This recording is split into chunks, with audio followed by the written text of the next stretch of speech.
एक गांव में शिल्पा नाम की एक लड़की रहती थी। वह बहुत लालची, घमंडी, चतुर और चालाक लड़की थी।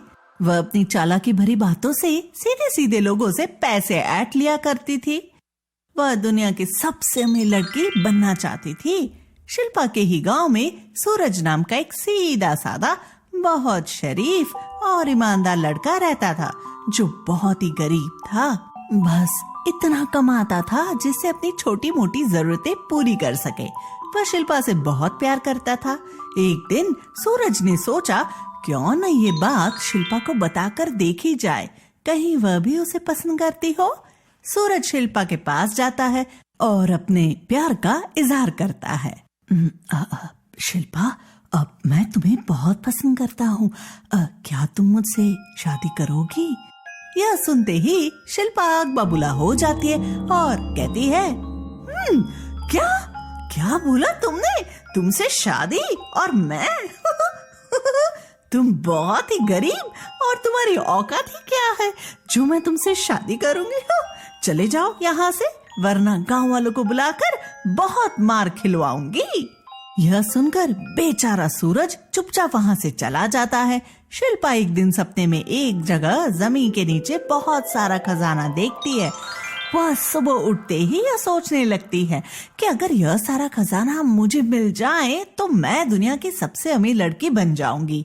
वह तुरंत फावड़ा लेकर उस जगह पहुंच जाती है जिसे उसने अपने सपने में देखा था। वहां आकर वो जमीन की खुदाई शुरू कर देती है। वह जिस जगह खुदाई कर रही थी उसके नीचे सांपों की दुनिया थी, जहाँ बहुत सारे इच्छाधारी सांप रहा करते थे। यह बात शिल्पा को नहीं पता थी। शिल्पा बहुत तेजी से जमीन खोदती जाती है। अचानक उसको एक दरवाजा नजर आता है। वह सोचती है कि यह खजाने का रास्ता है। यही सोचकर वह उस दरवाजे को जोरों से खींचती है। दरवाजा खुल जाता है और दरवाजा खुलते ही वह पाताल के अंदर गिर जाती है और सांपों की दुनिया में पहुंच जाती है। जब वह सांपों की दुनिया में पहुंच जाती है तब उसे वहां बहुत सारे सांप दिखाई देते हैं। उन सांपों के बीच में एक आदमी नजर आता है जो कि सांपों का राजा था और उसका नाम अशुभ देव था। वह बहुत शानदार कुर्सी लगाए बैठा हुआ था। शिल्पा उसको देखकर डर जाती है। वह शिल्पा से पूछता है, तुम कौन हो और यहाँ क्या कर रही? शिल्पा डरते हुए कहती है, मेरा नाम शिल्पा है। अब मैंने सपने में बहुत सारा खजाना देखा था। मैं उसी खजाने की तलाश में यहाँ तक आई हूँ, मगर मुझे नहीं पता था कि यहाँ मुझे आप लोग मिलोगे। ठीक है, तुम हमारे मेहमान हो और हम अपने मेहमानों की खातिरदारी बहुत इज्जत से करते हैं। कल तुम्हें तुम्हारी दुनिया में पहुंचा दिया जाएगा। आज पर तुम्हें यहीं रहना होगा। आप कौन है? मेरा नाम अशुभ देव है और मैं सांपों की दुनिया का राजा हूँ। इस दुनिया में मुझसे ज्यादा शक्तिशाली कोई भी नहीं है। यहाँ जो मैं चाहता हूँ वही होता है। वाह, ये तो बहुत अच्छी बात है। तब तो आपको किसी चीज की कोई कमी नहीं होती होगी। तुम्हारा कहने का क्या मतलब है? साफ साफ बोलो। शिल्पा सोची इसके सामने ज्यादा बोलना सही नहीं होगा, इसलिए वो चुप हो गई। शिल्पा सांपों की दुनिया में एक दिन रही। वहां उसकी खातिरदारी बहुत अच्छे से हुई। अगले दिन अशुभ देव शिल्पा को बुलवाता है और कहता है, सुनो, अब तुम्हारा वक्त हो गया है। अब तुम अपनी दुनिया में वापस चली जाओ। हम तुम्हें यहाँ ज्यादा दिन नहीं रख सकते। वैसे हमारे यहाँ की सदियों से पुरानी रस्म है कि हम अपने मेहमानों को कभी खाली हाथ नहीं भेजते। तुम यहाँ खजाना लेने आई थी, हाँ? इसलिए तुम हमारे खजाने में से एक झोला खजाना लेती जाओ।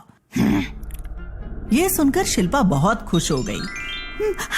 मैं तो इन्हें गलत समझ रही थी। ये तो बहुत ही अच्छे हैं।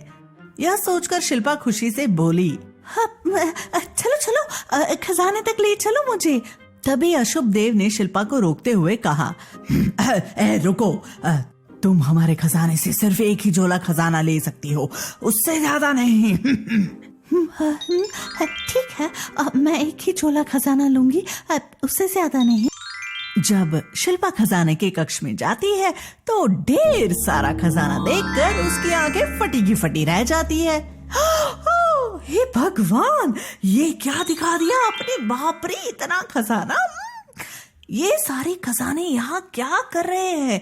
इन्हें तो मेरे पास रहना चाहिए था, मैं इनका ख्याल बहुत अच्छे से रखती। शिल्पा के मन में लालच आ जाती है। वो एक झोले की जगह कई झोला खजाना लेकर भागने लगती है। जब अशुभ देव को यह बात मालूम होती है तब वह ढेर सारे सांपों को शिल्पा को पकड़ने के लिए बेचता है और वे सांप भागती हुई शिल्पा को घेर लेते हैं। सभी शिल्पा को लेकर अशुभ देव के पास आते हैं। अशुभ देव शिल्पा से कहता है, लड़की, तुमने हमारे नियमों का उल्लंघन किया है।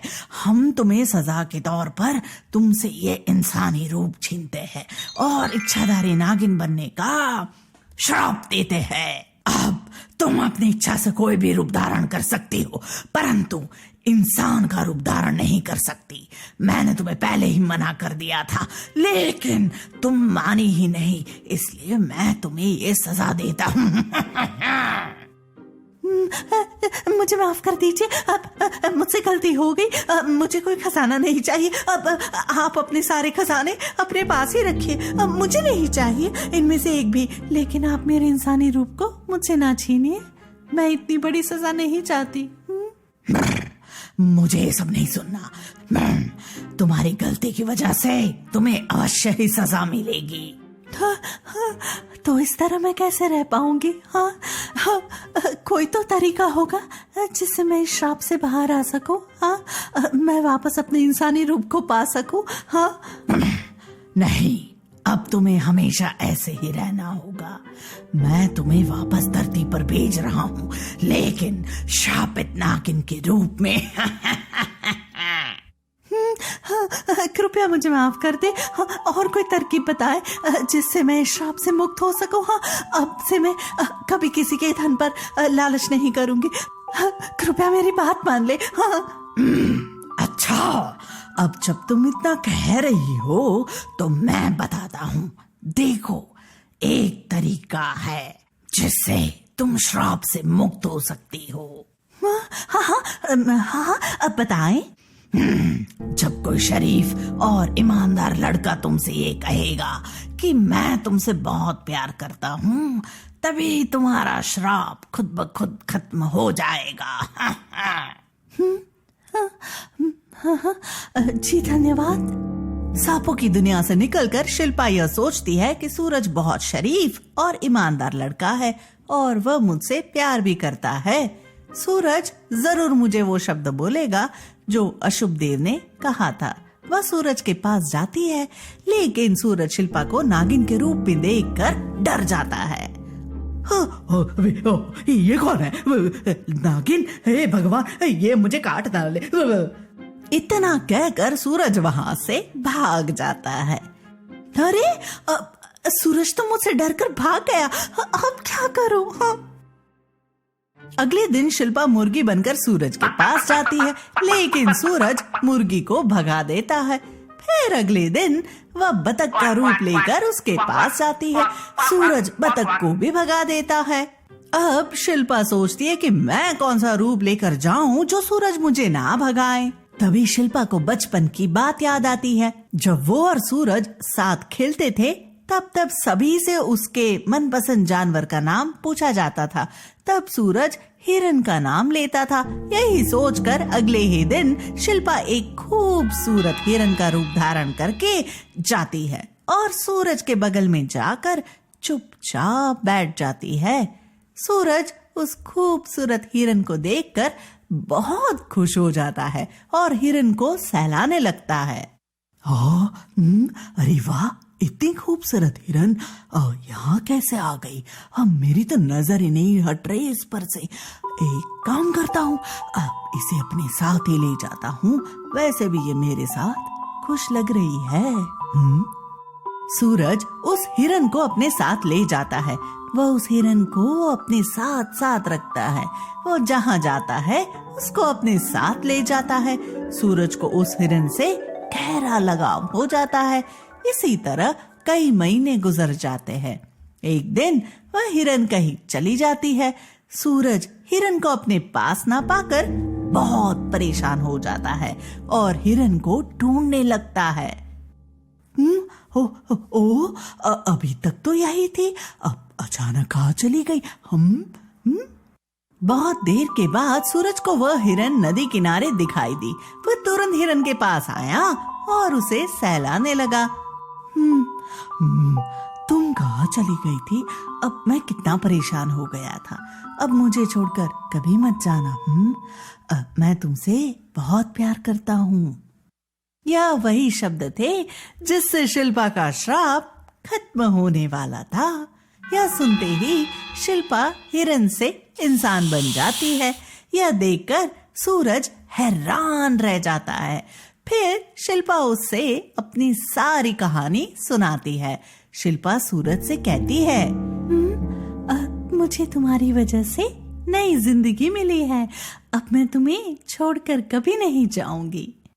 अब सूरज और शिल्पा खुशी खुशी साथ रहने लगते हैं। इस घटना के बाद शिल्पा को समझ आ गया था कि लालच करना कितनी बुरी बात होती है और इसका अंजाम क्या हो सकता है।